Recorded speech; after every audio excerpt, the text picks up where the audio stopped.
FM 87.7. All right, good morning and welcome to Tuesday's edition of your favorite talk show, The Hot Seat, and I'm your host, Hope Chishala. Now, on the show this morning, we are joined by Economic Front President Wynter Kabimba. Now, we are also live on Kwitu FM, that is on 93.3, as well as Kanele FM on 97.7, which is in Lundazi. We'll be opening up the phone lines top of the hour, that is at 10, if you have any question or contributions to make. So once again, our guest this morning is Economic Front President Wynter Kabimba. Good morning and welcome to the Hot Seat. Thank you, Hope. Good morning. Good morning, listeners. You're welcome. Happy to have you here this morning. Thank you. How's the Economic Front Party doing? Oh, we are good. The party is good. Okay. Thank you. All right. And in terms of membership? We keep on growing. We Okay. keep on growing, and that is our daily bread, so to say. Okay. Going around and mobilizing around the country and ensuring that our membership is brought onto the registers. Mm-hmm. We believe in documented evidence. So that is our program. And Okay. I think it's going on well. All right. Happy to hear that. Well, we will have a deeper conversation about the Economic Front No Party as we go problem. on with this interview. Otherwise, I would love to hear your take on this issue. The President's address to Parliament last week. What is your general reaction to President Hakainde Hichilema's address to Parliament on Friday last week? That's a very broad question. I hope I can cover it. I didn't listen to the whole speech. I haven't read the whole speech. But from the snippets that I got from the speech, I think he was covering a wide range of areas. And being an economist, I think his major focus was on the economy. You know, how does the UPND turn around this economy, which has been in the doldrums for a long time, and they came in with a lot of hope and stamina and confidence that they could turn this economy around. Okay, and now, 4 years into the term of office, the president is just beginning to realize that there is more to turning around this economy than what they believed when they just got into office. And I think that realization is important. I was happy to hear him say we are spending sleepless nights over the energy crisis, but we're not making any promises. Because he has made promises before, and they've not come to fruition. So now he's being cautious, so that he doesn't continue being quoted that you said this and you said this. But let me say this, for us in the economic front, we believe, and believe so religiously, that it is difficult to turn around a third world economy for a number of reasons, some of them which are historical and some of them which are current. Historical because economies in post-independence African states were not designed to be independent economies. They were designed to be economies that were going to feed and enrich the West. That is how they were designed. No fault of HH, no fault of anybody else, no fault of Kaunda, but that was the intention of the colonial masters when they were leaving these countries, that we shall continue to be dependent on them, and that we shall continue to use our raw material as exports to them, and then they can add value to these materials and sell them back to us at high prices. So that's the historical context. So to move out of this, you need to take radical decisions, Hope. Secondly, the people that have designed this economy using a dependent syndrome cannot be the same ones to help you get out of it. Because that's not their intention. Okay? That's not their intention. The intention of the West is not to allow independent African countries, including Zambia, to be economically independent. Thirdly, we do not have the technology. We have lagged behind in terms of investing in inventions, investing in technology. What do I mean? What I'm saying is this, that a lot of things that the UPND want to do today, they're dependent on this aspect of technology. We do not have the technological capacity. In fact, we haven't even started. We are not on the path to industrialization. So when a turbine, for example, at the Kafue Gorge breaks down, even if it is just a boat, if that boat was not bought in advance by ZESCO, they have to wait for a number of weeks, if not months, to import it from wherever that turbine was manufactured. So there are a lot of setbacks that militate against a third world economy. So I'm just bringing out this broader picture because there is this thing of saying that, which is what the UPND were doing, that, we can fix this immediately, there is just a poor leadership in place, but the problem is bigger than that.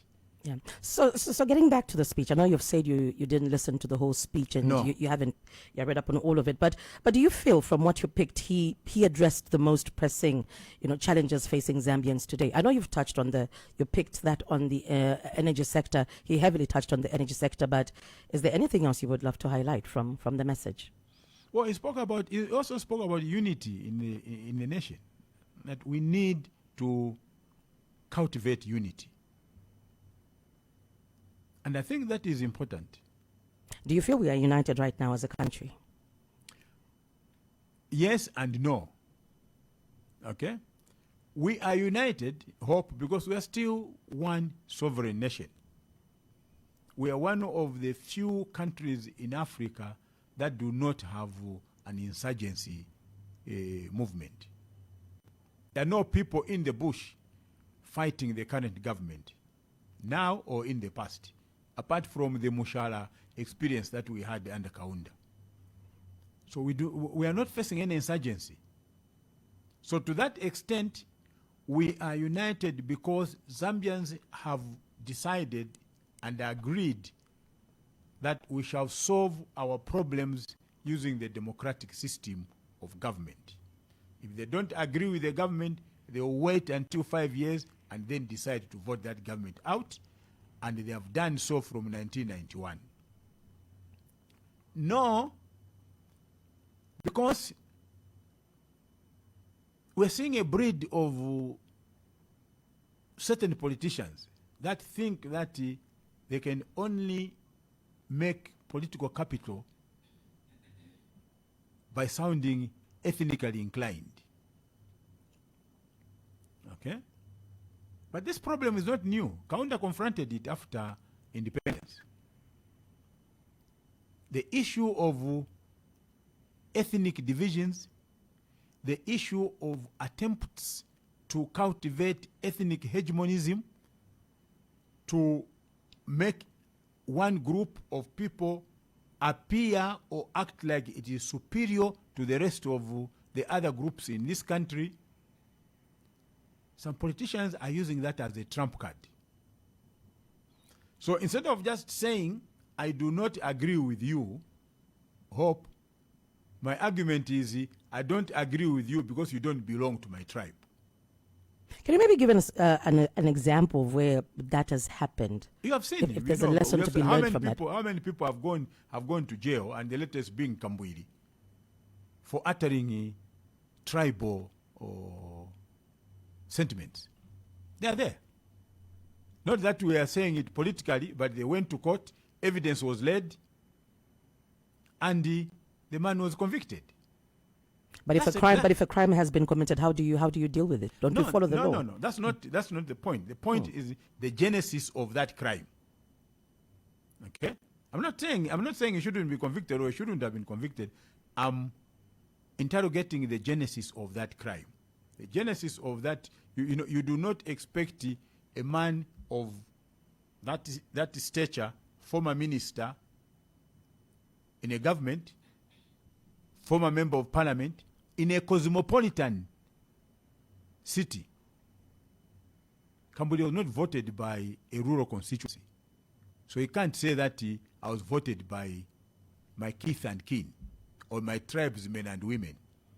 He was voted by the people of Ron in Luansha, and Luansha, Ron constituency is not a village. It's a cosmopolitan constituency. So he was voted by everybody. But listen to what he says. When he wants to promote his political career, he goes tribal. So to that extent, this crop of politicians is cultivating divisions in the country. And like you are seeing with the far right in Europe today, they have a following. There are people that believe in them. And that is a danger. So I think it was important that HH should emphasize on unity, because unless we are united, we can't develop this country. Yeah.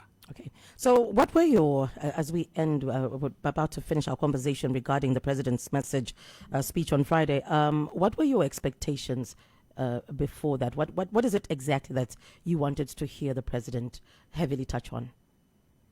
Did you have any expectations? Look, the energy issue is important. And here is why it is important. The energy issue is important because unlike what the UPND believes in about this economy, that what is going to turn around this economy is the mining sector. We believe in EF that in fact this economy is anchored on the informal sector.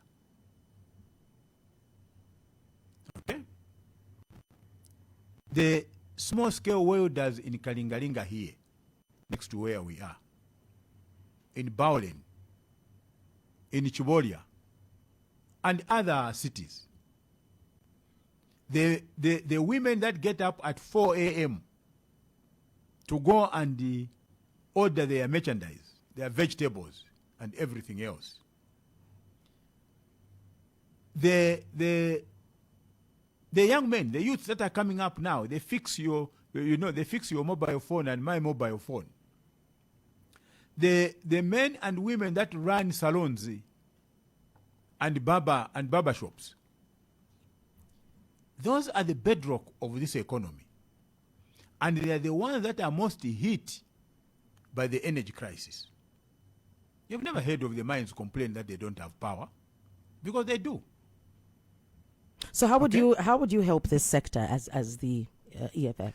That's I'm saying, you asked me the question, what they should have the president should have addressed this and segment it, separate the mining industry, and then say this is how we are going to deal with the energy supply as it affects the informal sector. Okay, there is something which is circulating. I don't know if you have seen it, saying that ZESCO is exporting power to 8 countries, and the source of that is purportedly the World Bank. Well, that's not true. I verified the information with ZESCO before I came here, and it is not true. And yet, on social media, they're purporting that the source of that information is the World Bank. And yet it is just propaganda, which is mostly unfair. Can't we do politics of facts? I know that populism is part of politics. But populism that creates disorder is not politics. I worked with a populist politician myself in the name of Microsoft, but he was reasonable in his populism. So you don't go and post something on social media and purportedly quote another institution when the information is not true or it doesn't come from that. So I think the point I'm making is that the UPND government must design a program. How does it supply power to the informal sector, the small-scale business people that are crying today? I think that is where the issue is. Now, you have also expressed concern about the UPND's economic policies, stating that they may lead to losing elections in 2026 if not adjusted. Your comment on this? Yes, I'm just stating a fact, because voters all over the world look at their economic well-being, whether to retain the government which is in power or to change a government. Okay? And so far, just the example that we've been discussing, that I was highlighting, if the energy sector, to the extent that it affects the informal sector, is not resolved, that may be a problem for the UPND next year. And I think they know, not that I'm saying something new. Do you feel the UPND, this administration, has had enough time to resolve these challenges that we're faced with, as a country? It takes a long time. That's a good question. It takes a long time to resolve these problems, most of which have a historical or background to them. It takes a long time. Okay? And the mistake that UPND made, the mistake that HH made in 2020, 2021 as he was campaigning, is to say that we can fix this immediately. Okay? When the MMD was taking over power in 1991 from UNIP, Chiluba made it clear to the Zambian people that, look, we are taking over an economy which is fractured. And it will take time for us to fix it. Not that he did. It will take time for us to fix it. So I want to say to you, my fellow Zambians, that you have to bear the brunt of this inconvenience during the time when we'll be attempting to fix this economy. So he warned the Zambian people. HH did the reverse. We understand the problems and we shall fix them immediately. That's why they ran with that mantra, Bali, or Bali shall fix it. Okay? You can't fix this economy in 4 years. You can't fix it in 5 years. You probably cannot even fix it wholesomely in 10 years. So how would you rate them so far with what they've done economically? How would you rate them? I'm not an economist, so I don't want to mislead people, Hope, and that's my policy. Okay? There are certain areas. One of the things which they have scored is this debt restructuring aspect of the economy. And that I'm partly guilty of, because I was there in PF when some of these debts were being contracted in a very reckless manner, but maybe with an intention that it was good to do it. Michael Sata was very passionate about this aspect of opening up roads to connect districts and provinces. And he thought that if that is done, then it will drive the economy. It will reactivate the economy of the country. The intention was good, but the approach economically, I think, was wrong, because we ended up contracting so much debt to invest in road infrastructure which doesn't give you returns immediately. Secondly, most of these districts that we wanted to open up don't even have any economic activities to write home about. So that was a problem. So when UPND took over, they were overburdened. They were burdened rather with this debt. And they understood very clearly that unless they speak to the IMF, unless they speak to the World Bank, the creditors that were camping at the State House, for lack of a better phrase, and wanted their money paid, and paid like yesterday, were going to cause problems for us and exacerbate the already economic problems that we had. So they bent backwards and engaged the IMF and helped the IMF, to engage the creditors. And they managed, to restructure. I was reading, I think it was the World Bank source 2 days ago in the Zambia Daily Mail, which says 95% of Zambia's debt has been restructured. So I think that is a plus, because PF had failed to do that. Because nobody amongst the creditors had the confidence and faith in the PF. So I think that is a score for them. Now, you have previously suggested that President Hichilema should resign due to his administration's failures. Has your stance on this changed? I've never said that. You've never said that? I've never said that. I don't know where you are quoting that from. I'm a very sober-minded person. I only state facts.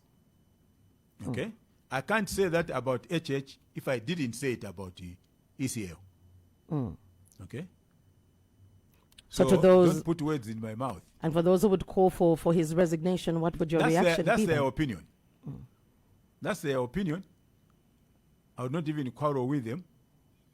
But the point I'm making is that I don't practice personalized politics. The problem for me is not HH. The problem during PF time was not ECL. I understand where the problem lies. The problem lies fundamentally in the structure of this economy. How I wish ECL had understood it in a proper context. How I wish HH would understand it in a proper context. That's where my problem is, not individuals. We removed Kaunda. Did we change this country for anything better? The answer is no. Okay? So the removal of individuals is not what will bring about the solution to this country. So when you want to concentrate on an individual, which is the politics that we've been running from 1991, the MMD ran with the campaign that what was wrong about this country was nothing but Kaunda. Kaunda was what was wrong, nothing else. So remove Kaunda, all your problems are resolved. Well, God answered the prayer, and Kaunda was removed. We got into a worse situation. There was massive unemployment in this country, and we have never recovered from that.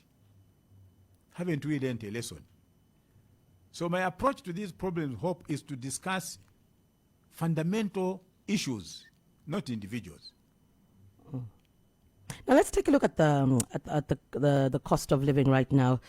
Many Zambians are struggling with the high cost of living. So, as a party, what practical alternatives would your party offer to ease this burden? I know if we have to talk about the cost of living right now, we need to factor in the energy crisis that we're going through as a country right now. So, what alternatives would you have as a party to ease this burden? Firstly, we believe that energy for the poor people must be subsidized.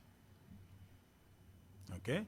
There is no reason why the mines should be getting energy at next to nothing and the Zambians should bear the brunt of high energy tariffs. There's no logic in that. There is no rationale for that position. Okay? Okay? Secondly, there must be practical steps for empowering the poor. There are many Zambians that want to work, and they can work. They are not lazy people. But all over the world, the government has assisted people to come out of poverty. That's what the Chinese have done. That's what everybody else is doing. So the approach is this. The president was at that artisanal or mining conference this last week. Okay? And he was saying, stop mining illegally. Go and get licenses. That is fine. But he should have gone beyond that. What do I do with the license when I get it? What do I do with a mining area which you have given me? What do I do with it if I don't have capital? What I need is a license. What I need is a mining area. And over and above that, what I need is capital. Ndalama. Okay? To go and buy the machinery that I need to mine. Our position is that the government should now go beyond and set up a bank for small-scale miners where they can go and borrow money. If not cash, but machinery. Otherwise, a license on its own, I'll tell you what it will do. I've acted for Zambians that have been given mining licenses and mining areas, and they have ended up selling the area to foreigners because they don't have capital. I remember one family coming to my office with a Chinese national that they wanted to sell their mining area to this man. And I spoke to them in the vernacular. I said, why don't you just ask this man to get into partnership with you? At Nakana. Nakana. Because the foreigners know that you can have a license. If you're just going to have it and your area and you don't have capital, it's meaningless. And the Zambians know that if I'm going to be in that position, it's meaningless. So what do? I sell to the foreigner. So the same foreigners that the government is trying to save the Zambians from, so to say, are the ones that end up getting those mining areas, but using a license of a Zambian. So they need capital. That's what they need. Okay? So even those that are doing small businesses, these welders, in Kalingalinga, I keep on referring to Kalingalinga because we're next door here. That's what they need. That's what they need. Some of them are in manufacturing.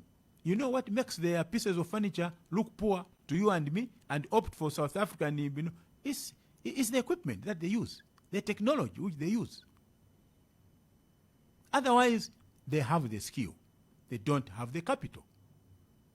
And that capital, government must help the people. So you're saying as a party you would heavily invest in this sector? Yes. We would invest in a sector for small-scale miners.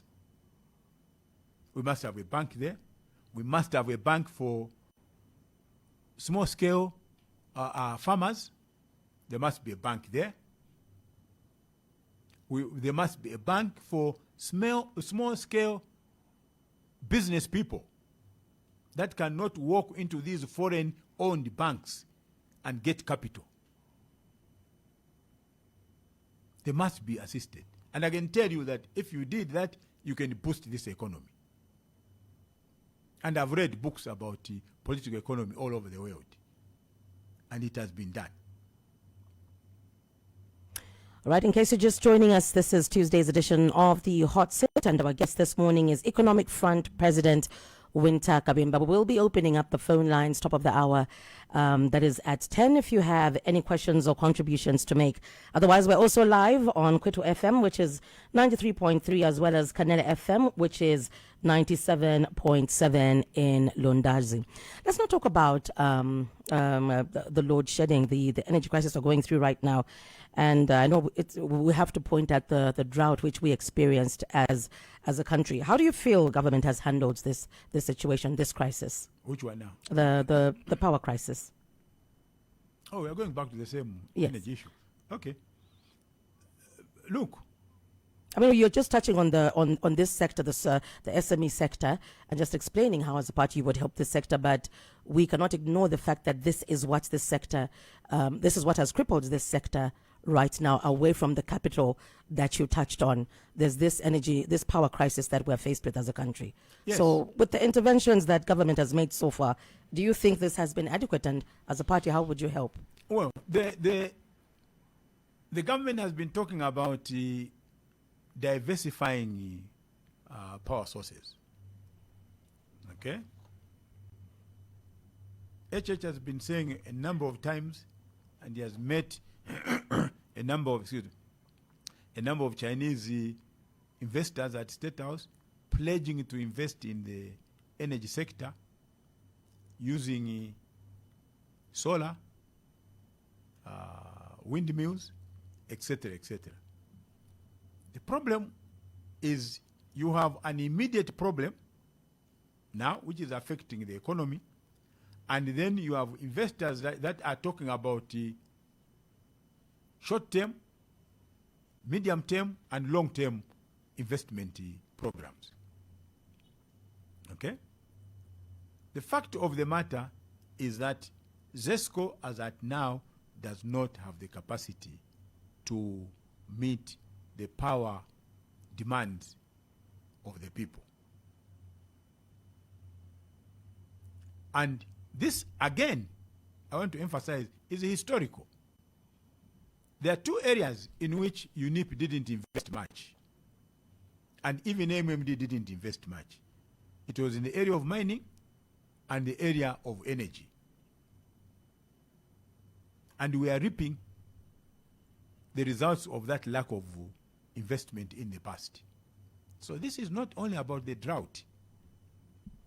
This is also about the population which has increased exponentially over the years, from 1991, for example, or from 1980. You can even go back as far back as that. Vis-a-vis the capacity by ZESCO to supply energy to this growing population. And the two look like they are conflicting, and yet they are supposed to be reconcilable. Like I keep on saying, if you went to London today, Hope, and you said to the mayor of London, how much power will the greater city of London need in the next 2 years? They will tell you. In the next 10 years, they will tell you. Okay? We do not have much of forward planning here. You have all these mushrooming informal settlements around. You have all these mushrooming businesses through the efforts of Zambians that require energy, but we do not have the forward planning to determine how much energy these enterprises will need in the next 6 months, 1 year, or 10 years. So I'm an advocate of investment in research. When I was at the Lusaka City Council, I set up a small research unit which was financed by the Irish Embassy then, which they just disbanded when I left. Like, this man is gone, he was just dreaming, this is not important. But you must have data. So ZESCO must have a research unit. Maybe I'm speaking out of ignorance, they have. But they must have a research, they must invest in research to figure out how much power ZESCO will need to supply to the population or to enterprises in the next 1 year, in the next 5 years, in the next 20 years. Doesn't matter even if the administration which is there today is not there in 20 years. And you see this even at the national level. There's no forward planning. The statistics sometimes are scanty. Okay?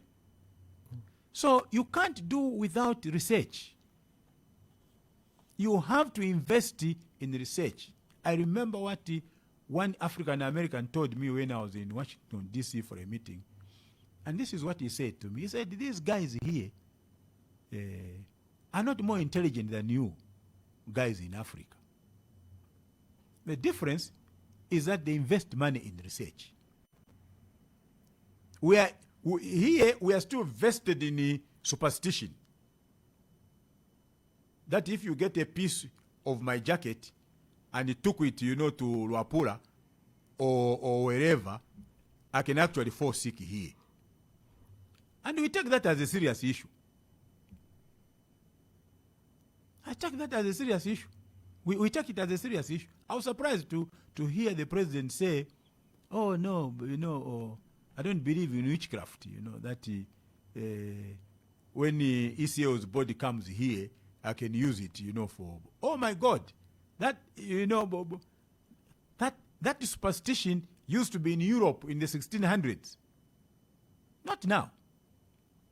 That the whole nation can get bogged down over ECO's burial because people are steeped in this suspicion that HH would want to use ECO's body to win an election.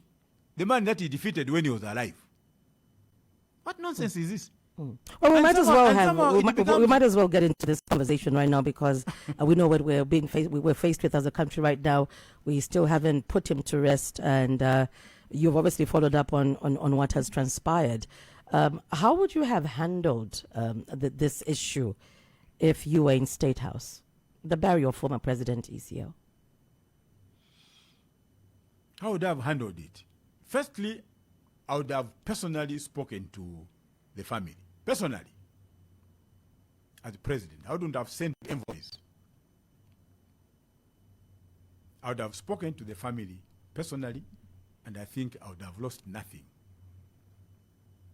Secondly, if I were to send envoys, I would look for people that are close to that family. I would look for people that are close to Esther Lungu, the widow. I would look for people that are close to the children of ECL. And I'm sure there are people around. Those are the people that I would have sent as my envoys. I would not have sent people that are strangers to the family. And I think if that approach had been taken, we would not be in this situation. I know my question was on one side, how would you handle it if you were in State House? But also, let's take a look at the family as well, the Lungu family. How do you think they've handled this? Well, the Lungu family's handling of this issue has been a reactive one. Okay, they are reacting to a situation. Their view is that ECL was not properly treated. Okay? His benefits were withdrawn, which is not even the correct thing to say.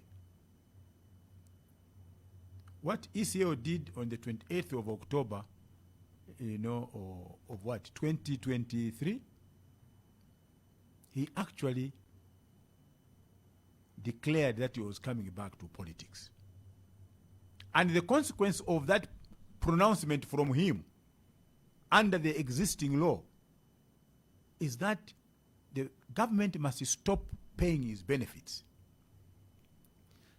So it's not the government that said, we are withdrawing the benefits from you. It's the government that was reacting to his pronouncement, and they were doing that by law. Because the provision is mandatory that the government shall not pay if the man has come back to politics. So this argument by the family that, no, but this man, you withdrew his benefits, is wrong. Wrong. Okay? And lastly, I would just tell them, get out of this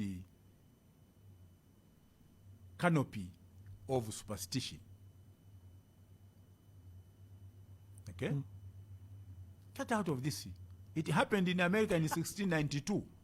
But one of their main demands is that, well, the wishes of the late were that he should, the current president should not attend his burial. That's not correct. I've said that many times. Well, but it's coming from the family. There's no way ECO would have said that. That's a lie. Yeah, but if it's coming from the family, how do you argue with it when the person who was close to him stated that those were the wishes of the partner? In fact, if you speak to the family, they're even divided.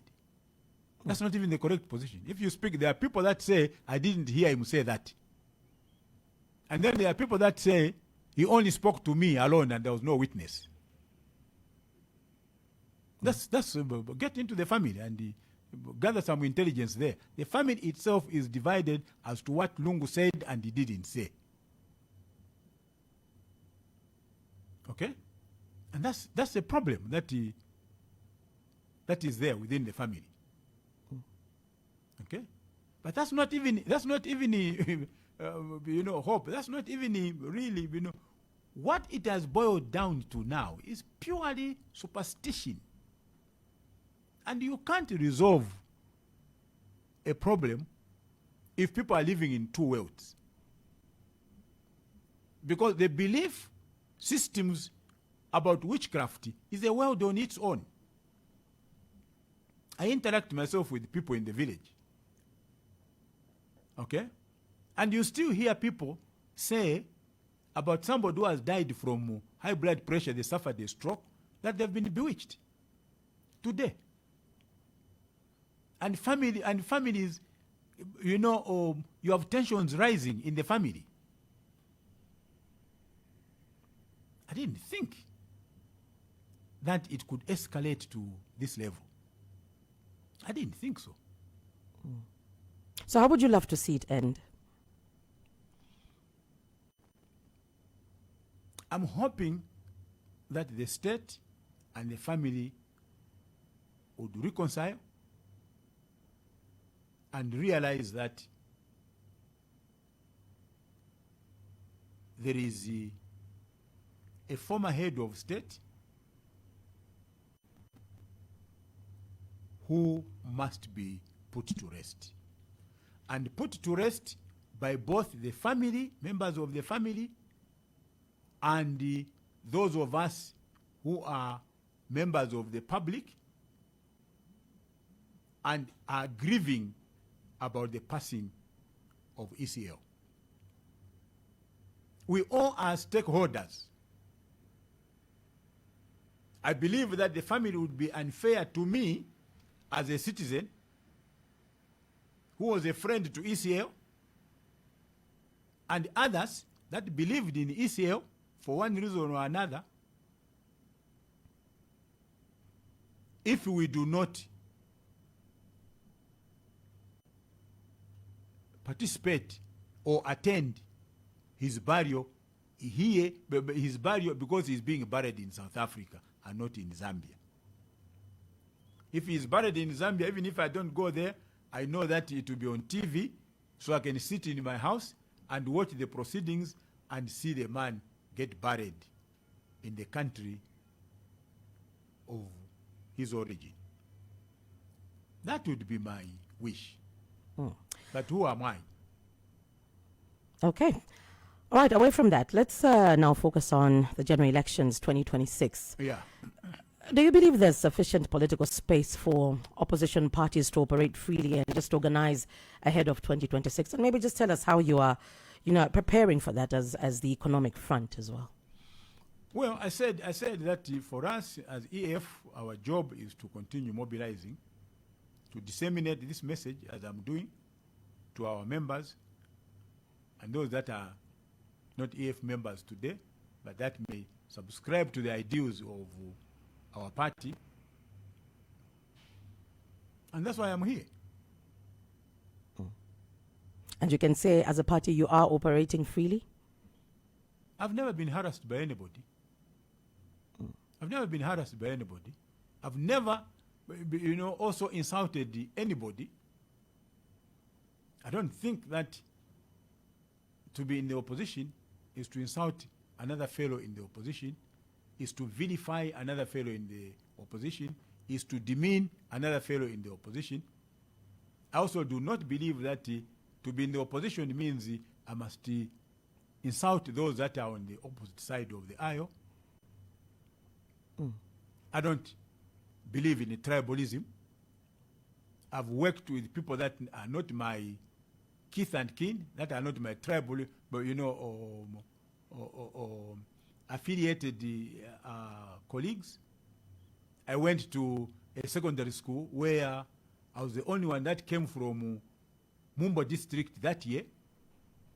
So I didn't have a friend, and I was therefore obliged to make friends. As a social animal, as a human being, I had to make friends across the ethnic diversity that was at Kafue Secondary School. So I've never believed in this thing called tribalism. I've never believed that you are a good person or a bad person on account of your tribe.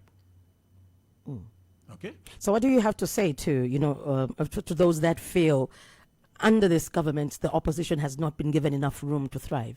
Look, that is their opinion. I don't want to argue with people's opinions. All that I can say is, can't we change the direction of our politics and deal with issues? That's my appeal to everybody, UPND and my colleagues in the opposition. Can't we go to the Zambian people and say to the Zambian people, what I'm going to do if you elected me is this. And if you believe that this is correct, therefore vote for me. Can't we do that without saying HH is mad? Without saying that given Wynter should not be the president. Surely I can make an argument to the Zambian people without reference to any individual. So you feel, are these the type of politics most are practicing? That's what is going on now. That's what is going on now. Look at even our tabloids. Look at listen even to radio programs such as this one. Okay? It's about HH this, and then another UPND official comes, there's nobody, everybody in the opposition is useless. They will not even form government. Those are the, tirades that we exchange. How would you love to see the Zambia police conduct, themselves as we get to 2026? People, parties will want to have their meetings, they want to have their campaigns. How do you expect? What do you want to see the police? What type of behavior would you want to see from the police? There have been a lot of fingers being pointed at the Zambia police, saying we're very unprofessional. We notify them. We want to hold a rally. We are not given the go-ahead. They do advance their reasons. So what's your take on such issues whenever they arise, especially from the opposition? Look, Hope, one of the problems that we have continued to face since 1990 is to pretend that we are in a democracy when the institutions are still anchored in the culture of a one-party state. Okay? And I think we must deal with this issue. We can't pretend that we are a democracy when the institutions ideally are still trapped in the one-party state culture.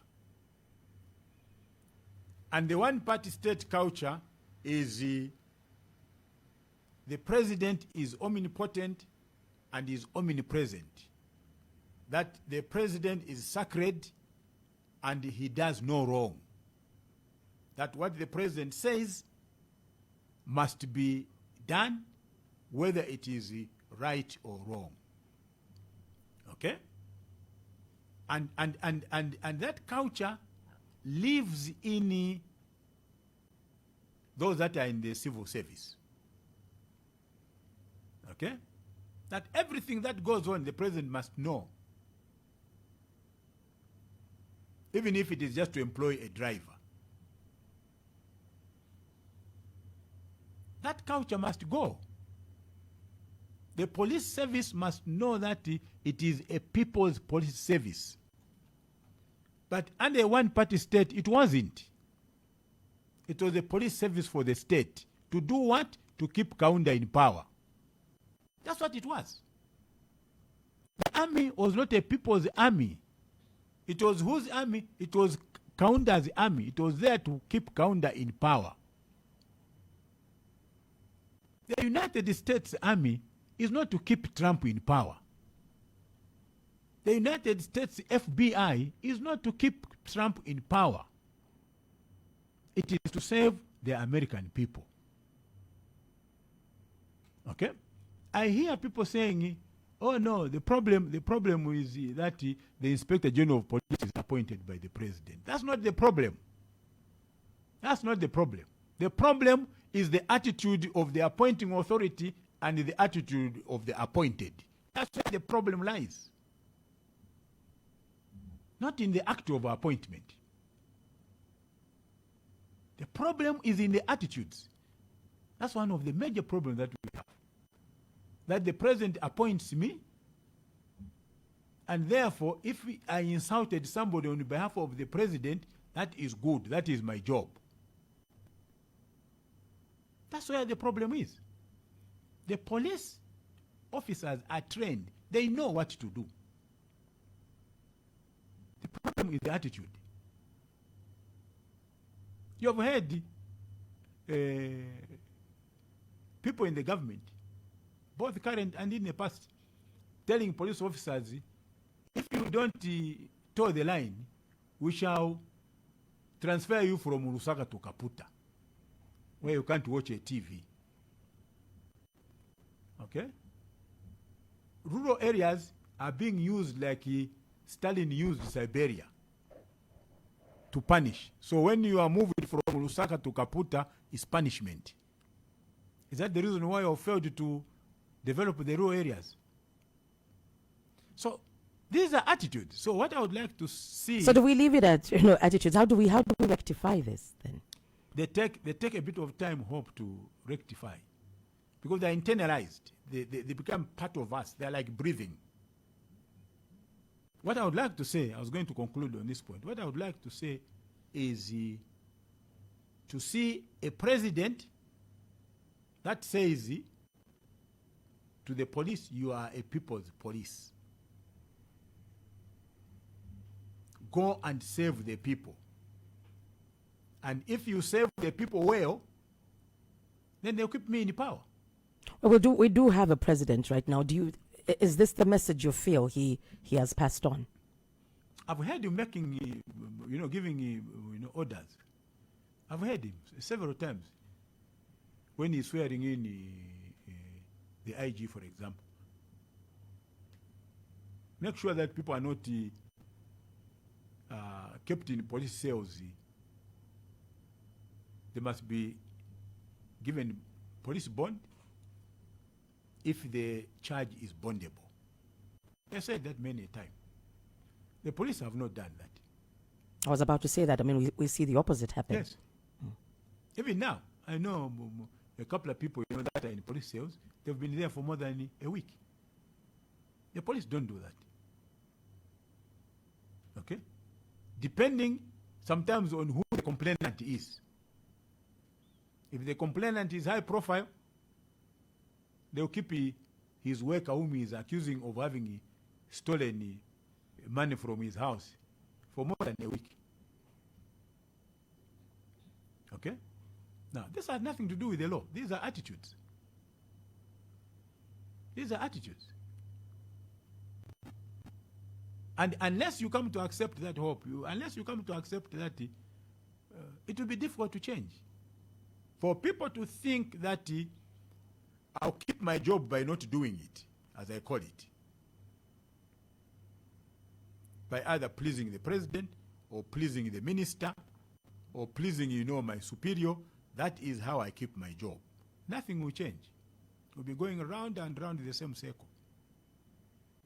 I want to see or to hear one day when the president is going to say, I've fired this one because he did not discharge his duties in the interest of the people.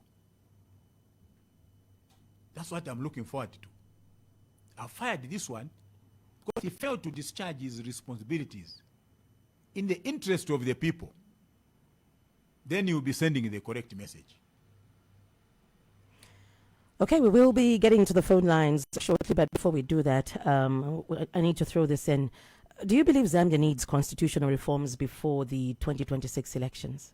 No, I've said that. We don't need Bill what? Seven. We don't need it. Again, this is the argument. The argument is that every government that comes into power thinks that the problem with this country is the constitution. That's not true. Okay? When the Constituent Assembly in India was debating the Constitution of India in 1946 up to 1949, you know what one of the delegates said? This is what he said. He said that here where we are seated, where we are gathered, we are formulating the Constitution. But the text of the Constitution will not be the problem. Because even if we came up with a bad Constitution, if the men and women that are going to constitute the government of India are good men and women, they are good people, they can still enforce, they can still implement or observe a bad constitution in the interest of the Indian people. That's what he said. Okay? You can bring the American Constitution to Zambia today, the one which was formulated in 1787, and think that that is the best. We are told the Constitution that will stand the test of time. Bring it to Zambia today. If we have the same men and women with the attitudes I'm talking about, that constitution will look useless. So, Bill 7 should not be a priority for UPND. The priority for UPND for now should be the high cost of living. Even if you had the best constitution, assuming that they can give us the best constitution between now and 2026, that's not what is going to change their fortunes. What is going to change the fortunes of the UPND is delivering on the grievances of the high cost of living. That's my view. We did hear sentiments the other week from Speaker of the National Assembly, Nelly Muti, stating that chiefs have expressed interest in Bill 7 and would like to see it back in Parliament. Your reaction to her sentiments?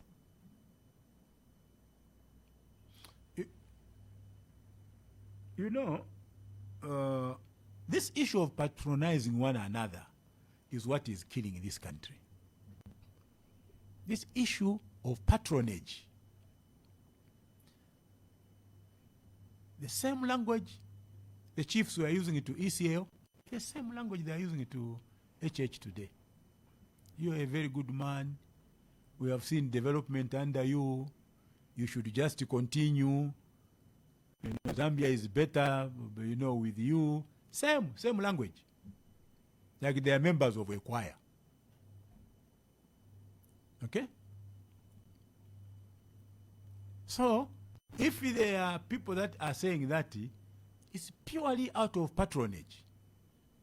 If somebody else came tomorrow and asked them, you know, they'll say, oh, yeah, but you know, oh, it's just as well that Bill 7 didn't pass. You know? Attitudes. That is the problem that I see myself. I've served in government. I've served in the local government service for 15 years. And I've been conscious of this aspect of how attitudes kill and bring down those that are in power. Because the people think that they are doing the right thing on their behalf, and yet they are incensing the people. They are stoking discontent in the minds of the people. And before you know it, the people would have risen against you. Okay? So the fact that the chiefs have said it does not make it right. How many chiefs do we have in Zambia? Even assuming that all of them said it. They're not the majority. So what's so fundamental about the speaker saying that the chiefs want it? They're not the only group of stakeholders. So this patronage must come to an end. Let's deal with the issues objectively. Let's be serious as a nation about national issues. And what is going to happen when we are serious, we are going to say certain things that may not please another person, as long as that is true. Kwamana. I sit back myself, Hope, and I watch the TV, and I see the president meeting this group, same language. And yet you look at the ECL and HH, two different people. So how can they both be right? How can you approach them as if both of them are of the same character? Surely they must be different. And they are different. Patronage. And patronage is part of the one-party state. We come with it under the one-party state. I remember one day I was almost fired in the council because as a young lawyer I was naive, and I said in one meeting that what the president says in this country is not law. Because I was just coming from the university with some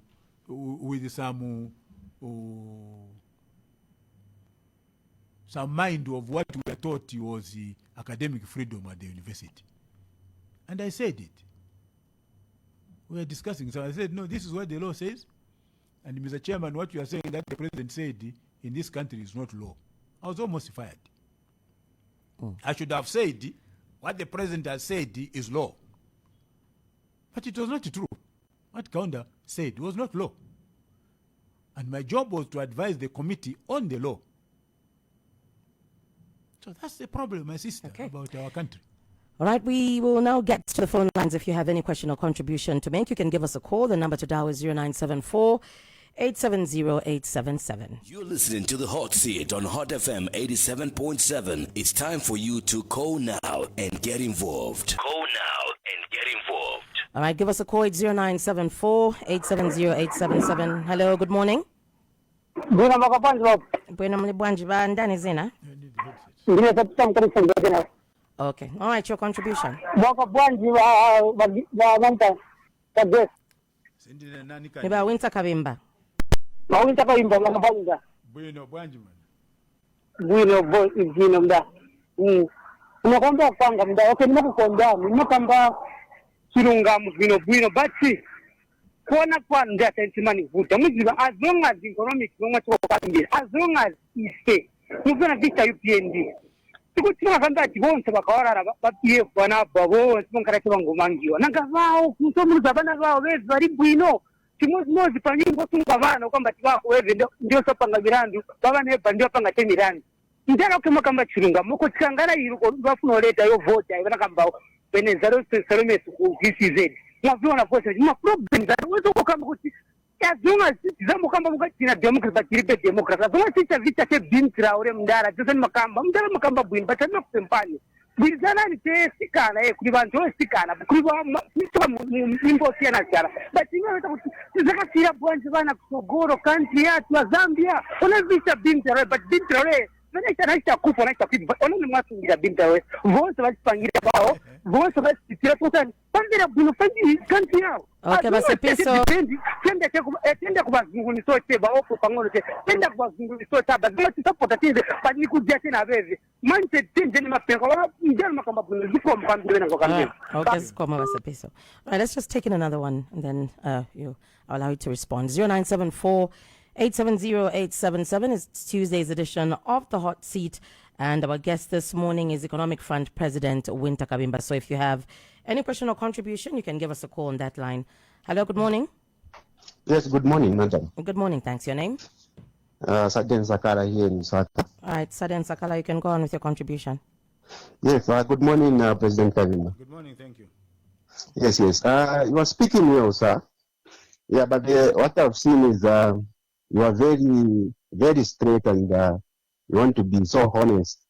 But if you have seen the politics in Zambia, people thrive through lying or through lies. That's why even President H formed government. Now, I have a question. You talked about the attitude of our civil service. So when you form government yourself, how are you going to deal with the attitude of civil servants? For example, you talked about the president appointing the inspector general of police. So now you go to a police station, you don't find the inspector general of police there. Now, how are you going to change the attitude of all civil servants? How are you going to ensure that they work with a positive attitude? Thank you. All right. Thank you so much, Mr. Sakala there. Right, you can respond to those two. Yeah, I think what Sergeant Sakala is saying is an important question. I don't know if I can repeat myself. Okay, that leadership is about the people that you put in office. If this is an example, if the South Africans in 1994 did not put Mandela in office, a man who believed in a South Africa for both white and black people. If Nelson Mandela had not been a thinker,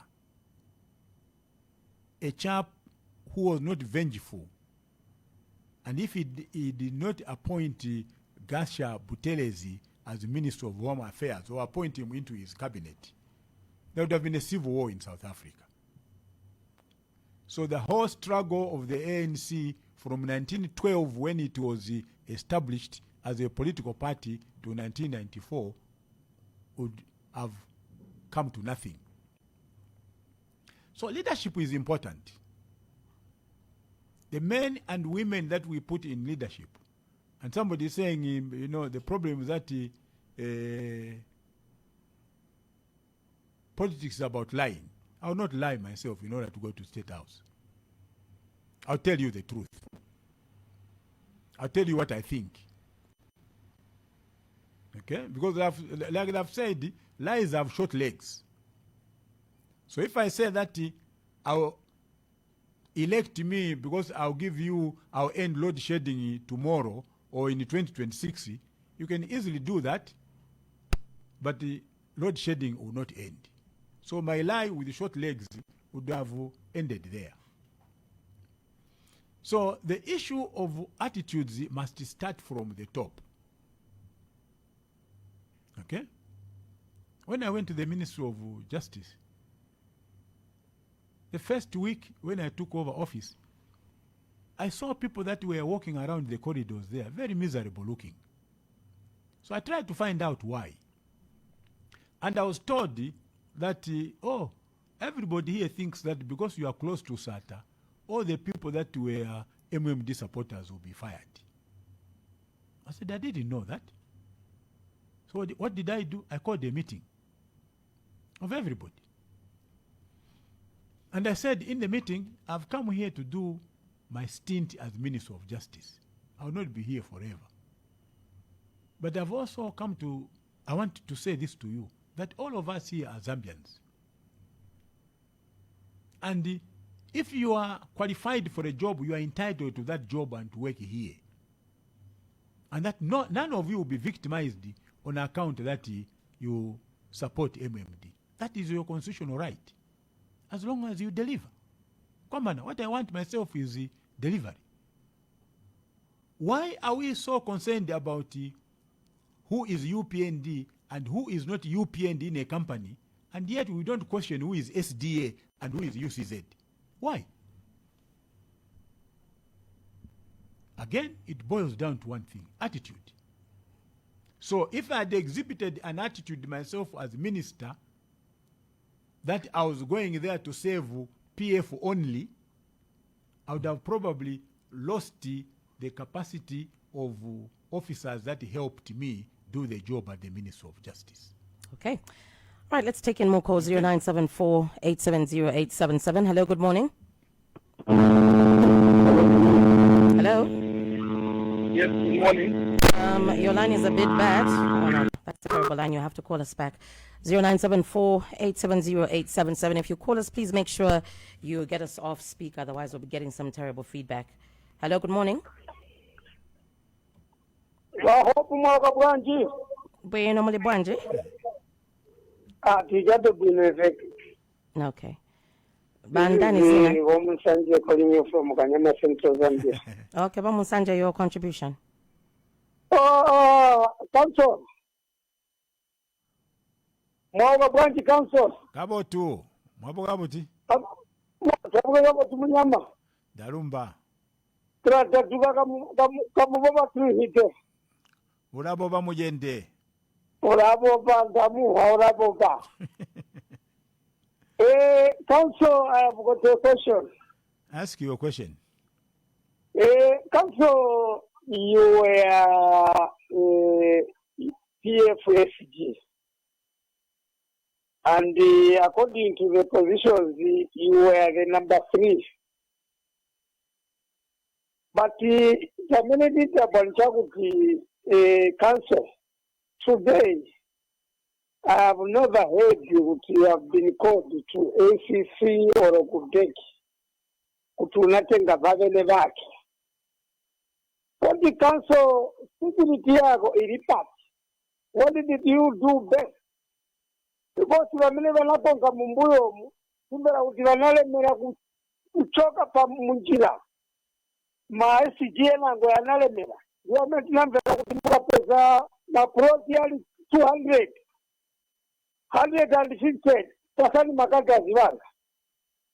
So can you tell us Ola Leposola if Americo Kamumbuyo knife to Sakateze Mavuto Kai John Kalamene Bambini Bambin and politics would be Bagati Bin Navana.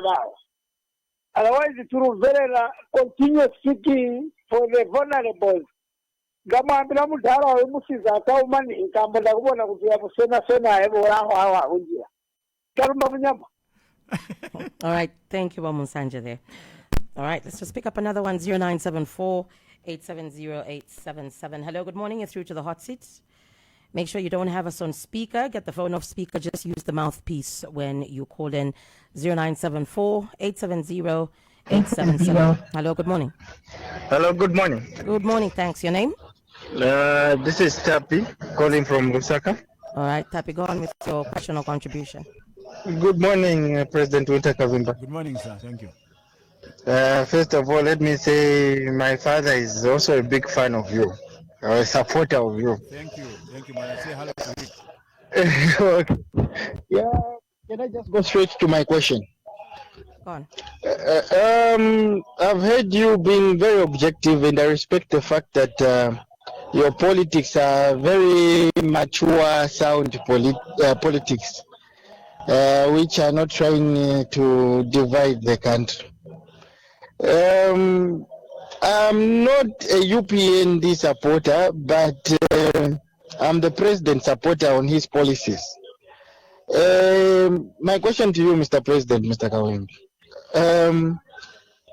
have you ever thought of going into an alliance to advise the president in terms of the economic situations that you are just explaining? Because I know you are better off criticizing from inside than from the outside. That way, you are able to give your checks and balances. The president can give you a listening ear. So my question once again is, have you ever thought of joining the president in an alliance, or not you joining the political party, but coming close to him to advise him based on the way you've been explaining on this show? Thank you. Okay. Have a good morning. All right, thank you, Tapi. Right, I believe that's a very good question there. We can start with that. Possibilities of an alliance? Look, firstly, I believe that when I come to a program like this, I'm actually addressing the president. The president has a system which gathers information for him. And if he doesn't do that, I think they are being unfair to the president. Secondly, when I actually think that I have something serious, very, very serious, to discuss with the president, HH has never said you can't see me. Maybe let me make it Okay. easy for you. Yes or no? Would you join hands? Yes and or no means what? Would you or would I think you can just give us a straight yes or a no. I'm already telling you that if the president can give me access to his office, That's a yes. that is a yes. I'm Okay. joining hands with him. Okay. Okay? So I'm joining hands with him. If I can come here and say to him, I think what you need to do, you believe in these small-scale miners, they must get licenses, but go beyond this, president, and think about how to capitalize their businesses. I'm joining hands with the president. I don't have to be seen sitting next to the president. I don't have to be seen at the State House every day. No. He's running a country. I've also got a family to run and a law firm to run. So I'm joining hands, otherwise I've not come here, to simply talk about EF. I've come here to talk about the country. That's why I'm here, Hope. I mean, let's have a conversation about other alliances as well. I mean, we're getting to 2026. Let me answer Musanje before we get to question. that. Sure. Okay, Musanje says, what is your secret? My secret is just personal discipline. I was raised by a father who is 89 years now, and is luckily still alive, who told me, don't take what is not yours. And I've lived by that. Don't take what is not yours. If it is not yours, it's not yours. So don't take it. Don't appropriate it to yourself. That has been my secret. What do you make of the fight against corruption under this administration? I think I support HH 100% on the fight against corruption. Okay? And in my view, the fight against corruption does not only mean the fight against those who are corrupt in PF. It means even those that are corrupt in his administration. So for those that feel that's the picture that has been painted right now with the fight against corruption, they all seem to go for, what happened in the past. Are we dealing with the current corruption? Well, I'm sure there have been cases about current corruption that have been dealt with. So when you hear that argument, it's about scale. There was rampant corruption in PF. I was there myself, so I can tell you. I'm not talking about something subjective. I was there myself, and there was corruption, systemic, in PF. But is it easy for you to say now, since you are not in it? I mean, is it ever that easy to point out when you are working No, with what them? is, now that I'm not in it, I go by what is in court, in the courts of law. But it was there during Saturday's time, and I raised my voice over it, my concern over it, and I think it got compounded under ECL. So I knew myself that it would come to this. I knew myself that some people in PF, if PF lost power, would end up getting arrested. And I was not wrong. So you're not seeing the same under this administration? I don't. If you say you saw it, then are you seeing the same? I saw it then because I was an insider, and I raised the red flag inside the PF, and I had evidence. And sometimes I remember one day I was with Michael Sata in the office when he phoned one of his ministers. ACC has written a letter to me to investigate you, and I'm giving them a go ahead. I was with the president. So I was an insider. I'm not an insider now. But I can tell you that if I came across a factual situation, I'll raise the red flag. Okay. I'll tell HH, this man of yours or woman of yours is corrupt. All right, let's take in the last set of calls. Our guest this morning is Economic Front President Wynter Kabimba. 0974 870-877. That is 0974 870-877. Hello, good morning. Good morning. You're through to the hot seat. Correct. Good morning, Mr. Wynter Kabimba. Good morning, sir. Thank you very much. You are talking to one of the compound representing, calling from within the CBD. A wonderfully congratulated Mr. Kabimba. I must say that, as you know, you and I are friends, and I like you, and you like me too. Yeah, that's the fact. Now, coming to the nitty-gritty, from Wynter Kabimba, you alluded to the fact that issues of superstition were done way back in the 16th century. Now, my question is this. Don't you think even some of the laws that we are, using today, were done in the 14th century, like the seditious law? If I go to my history, you find that the seditious law, is it the law of sedition, was done by King Henry the Seventh in 1430. Do you think it is right, as Africa of today, to cling on to laws that were done then, especially that in Britain where it was done, they have repealed it? Then the other question, Wynter Kabimba, does it mean that if someone dies, the ex-president dies, who had his benefits forfeited, does it mean when they die also, even the issue of national value, which is supposed to be a benefit, should also be, withdrawn to use the right English? Thank you very much, I submit and bamboo. All right, thank you. All right, I'll let you respond. This is Mutembo. Mr. Mutembo. Mr. Mutembo. Yes. Firstly, it's not true that there is no provision for sedition in the UK. That's not correct. Okay?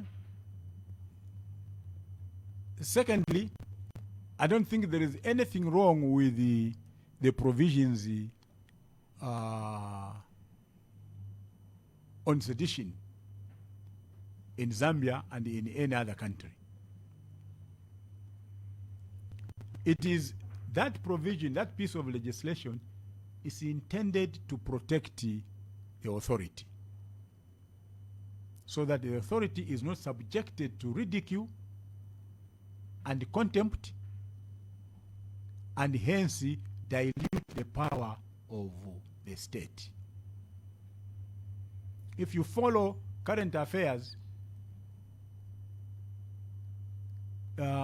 Shinawatra, the former Prime Minister of Thailand, was actually jailed for purportedly insulting the monarchy. They've got that law. All that I'm saying is this. Can't we be sober men and women in our politics? Or even beyond politics, in our personal lives? Because we are taught, even in families, that my young brother should not insult me. I'm not a minister, I'm not a government, but we are taught that it is wrong. It is contrary to culture and to good order in my family to allow my young brother or my young sister to insult me. Okay? So this is not about a country. This is about the norms and values, which start at family level. It is wrong for a pupil to insult the teacher because it undermines the authority of the teacher. Is that very difficult, to comply with? Okay? So it is wrong to try to undermine the authority of the state. Period. Reason is simple. If you do so, you are creating or you are cultivating anarchy in your society. So the law must protect society, not an individual only. It must protect society at large. Okay. Yes. We'll take in two more calls and then we'll close right after that. 0974-870-877. Hello, good morning. Good morning, sir. How are you? Good morning, thanks. Your name? My name is Richard Mwanza. Richard Mwanza. All right, go on with your contribution. Good morning, Honorable Kabimba. Good morning, sir. Thank you. Okay. It's always a pleasure to listen to you. Thank you, Richard. Okay. I've got two questions for you. The first one is looking at your political career and the position that you have held before. When is the right time for you to put the boots down and begin to impart that knowledge to the future leaders of tomorrow, where you hold forums in universities and educate the young ones on the do's and don'ts on the political platform? We've seen this happen where the former president, Wynter Kabimba, so rest in peace, was invited in America to go and address students on issues to do with African politics. So my question to you is, when is the right time for you to retire and begin to get that knowledge and impart it on the young ones? The second question that I have for you is that we see a lot of prosecutions from the former leaders in this country.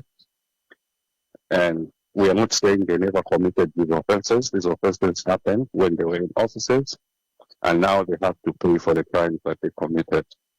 So my question to you, Honorable Kabimba, is that the current government, can we say that there are no people that are actually committing these crimes? All this corruption that is going on, it's that all is in once you leave office. I'll give example. Number one, when you look at the PPP between our government and Moit, when you read that document, it leaves much to be desired. That's number one. Number two, the medical, is it medical stores? Is it now called, is it Zema?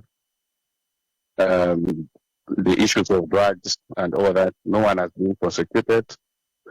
There are a number of things that we see which should actually turn into people being in these courts of law as we speak now. All right. I submit things to. All right. Thank you, Richard. Let's allow him to respond. Okay, I think Richard raises fundamental questions. Let me deal with the first one. When am I going to take off my gloves and start imparting this knowledge to the young people? President Wynter Kabimba was invited, to go and give, one of the weaknesses I have, and I think it's a weakness, hope, is that I believe so much in this country. I believe so much in the people of this country. I do not seek validation from anybody outside Zambia. I would not want to be pampered by anybody who is not Zambian and think that they are the ones that are making me what I am.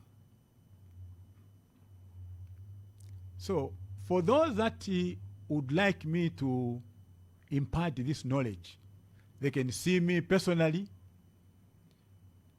I'm in the process of registering an initiative which I think would be a platform for me to impart this knowledge in the youths. So I'm actually doing that, Richard. I'm thinking about it. But if a university, if a group of stakeholders would like me to go and speak to them and offload my experience about certain matters, national or otherwise, I'm readily available. On the issue of corruption, let me say this, and I've said it before.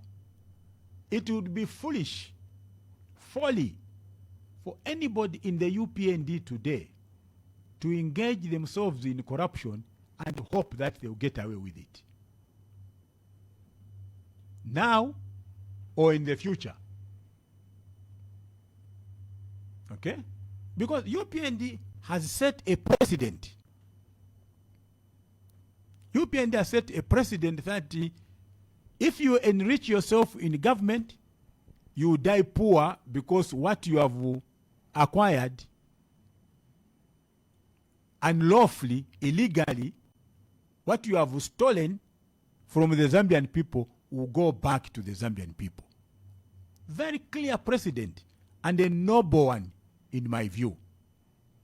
So if anybody in the UPND thinks that this is just happening to PF, it's a great pity, because it will come round, to them. On the issues of ZAMSA, the Financial Intelligence Center report, Auditor General's, reports, these are matters that the president should be dealing with and paying close attention to. Because if he doesn't, they damage him. The general thinking out there is that the president is acquiescing to this. That's the general, wrong or right. So the president must take interest in these matters and show the public that what he is doing against the former members of PF, or what is happening to former members of PF, he will not allow it in UPND, even if it is done by his own people. That message must come from him and nobody else. All right. Well, we have to close now, but I need to throw this in. Do you feel we have a strong opposition to unseat the UPND come 2026? Look, that is a judgment for the Zambian people. What I've said is that, what I know is that UPND will not go unopposed in 2026. That I know. And that is clear. HH will not go unopposed. No member of parliament will go unopposed. And therefore, there will be an election. People will be made to choose, to vote and choose. That's what I know as a fact. Okay? Okay. Anything else? I'm not sure. Strong opposition or weak opposition? I'm not sure. But I know there will be an election. And nobody will go unopposed. But obviously you can read the environment. I mean, you have been in this space for a long time to understand if we do have a strong opposition in this country right now. No, the words strong, weak, are subjective. Depends on what somebody means. They are subjective, very subjective concepts. The point I'm making is that there will be nobody who will go unopposed. And if that be the case, there will be an election and people will be choosing. Okay. Yeah. All right. Well, we have to end now. Thank you so much for coming through this morning. It's been great having you on the show. For a nice interview. You're welcome. Have a good day. All right. So that's it for Tuesday's edition of The Hot Seat. And our guest this morning was Economic Front President Wynter Kabimba. You will catch my colleague Peter Zulu on Thursday for Thursday's edition of The Hot Seat. Have a great day. That was The Hot Seat. Don't forget to join next week at the same time, exclusive to Hot 87.7. Planning a party? Well, look no further than Jolly Kids Events and Decor. From kids' birthdays to weddings, baby showers to corporate functions, we've got you covered. Our team creates unforgettable decorations and events that will leave you and your guests smiling. Our services include backdrop on wheels, custom decor, and more. We're the perfect partner for making your special day truly special. Call or WhatsApp us now on 0974 688 060 to book your event. Let Jolly Kids Events and Decor bring the fun and